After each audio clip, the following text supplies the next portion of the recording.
beautiful. That is burning by my bed for you. A memory, a dream, but it's no place to live. And now is the time. The only way out is up. And it's not heaven, it's a new world. The future is gold. J'adore. Dior.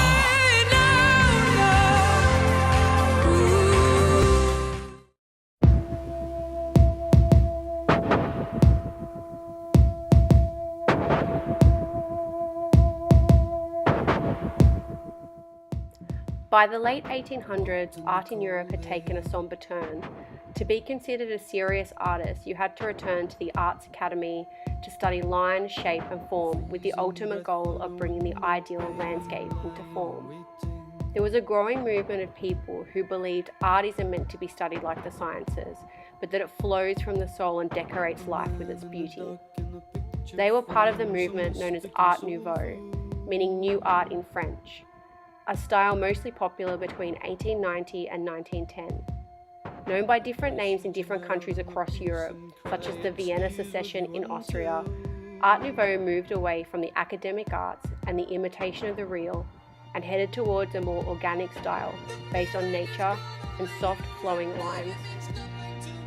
Art Nouveau was a total art style, embracing a wide range of fine and decorative arts, including architecture, painting, interior design and fashion.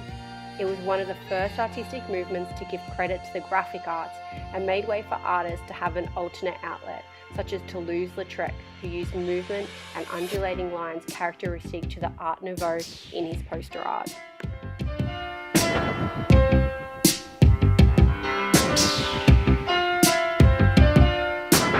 Music is weaving.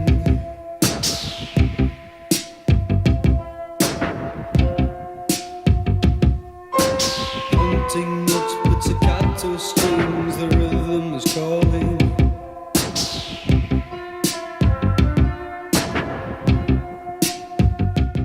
Art Nouveau architecture was a reaction against the eclectic styles which dominated Europe in the second half of the 19th century, and it was expressed through decoration.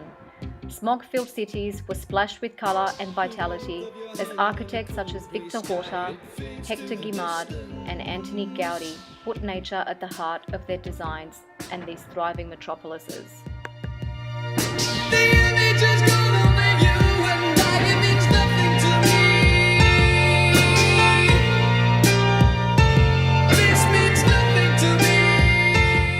With the opening of Japan to the west, the flowing lines of the Japanese woodblocks and prints influenced the artists of the time. The simplicity, muted colours, and two-dimensional imagery that feature in traditional Japanese art are all prominent features of the Art Nouveau movement.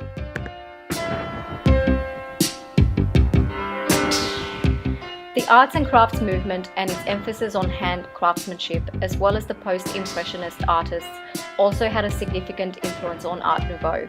Common characteristics of this period are writhing, swirling, undulating lines and imagery inspired by nature.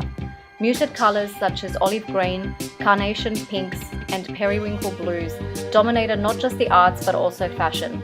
For example, the stunning jewellery created by René Lalique during this period.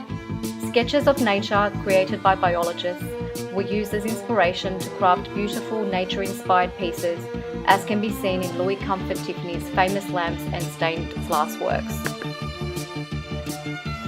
A time for female sexual revolution, nymph-like figures were adorned and adored, and women were finally able to let their hair down.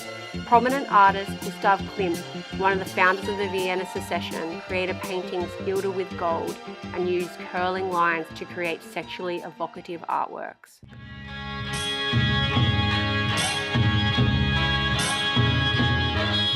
This erotic nature of many Art Nouveau works is one of the most prevalent features of the style. Nowhere is it more evident than in the small-scale sculptural or decorative art objects, the type of objects that could be brought into any middle-class household. The eroticism of these objects is made even more devious by their domesticity. They demand physical engagement. Carafes where the handles are naked women that must be grasped. lamps that depict women in provocative sexual poses. These objects, unlike most sculptures, demand contact. Although many Art Nouveau objects were mildly erotic, some were incredibly direct. Rupert Caraban produced some of the most explicit objects of the period. His chair plays with the physical constraints of the body. A bound female is made to support and envelop a presumably male user. These objects were not only sought after by the upper class, but also the middle classes, who were more interested than ever to achieve the height of modern decorative style in their homes. During this period, the erotic briefly came to denote the modern.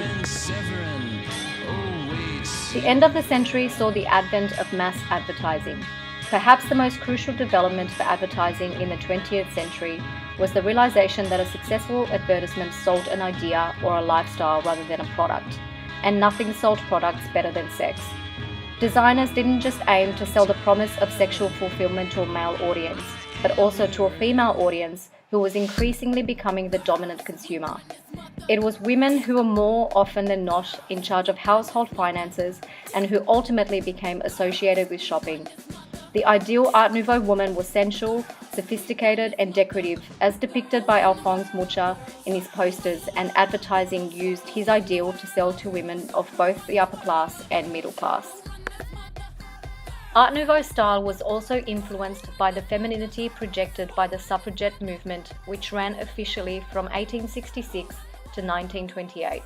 Concerned with women's rights, including the right to vote and equality, the suffragettes liked to be depicted as soft and feminine. Their fashion and jewellery featured soft swirls and gentle lines of nature, the essence of Art Nouveau style. Their colours, green, purple and white, featured prominently in the beautiful jewellery the era is also known for. The popularity of Art Nouveau was short-lived, the movement collapsing in the years leading up to World War I. No doubt presenting an uncomfortable threat to the male dominance of the era, the suffragettes, along with the ever-growing sophisticated female consumer market, contributed towards the demise of the movement.